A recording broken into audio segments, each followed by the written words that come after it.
Ever get stuck outside your Ford Ranger and your key fob just does nothing? You're definitely not alone. Let's break down the quick fixes. First, check the basics. Is your key fob battery dead? Most often it's just a weak battery. Grab a small screwdriver, pop open the fob, and swap in a fresh CR 2032 battery. Still no luck? Next, check for obvious damage. If the fob got wet or cracked, it might need replacing. But if it looks fine, try resyncing.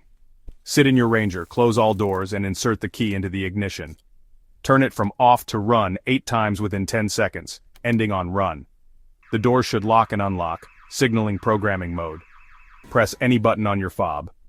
If the locks cycle again, you're set. Still not working?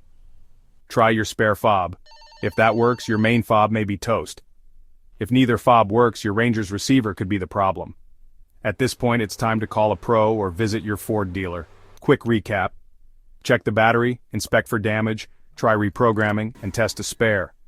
9 times out of 10, it's something simple. Don't let a stubborn key fob ruin your day. With these steps, you'll be back on the road in no time.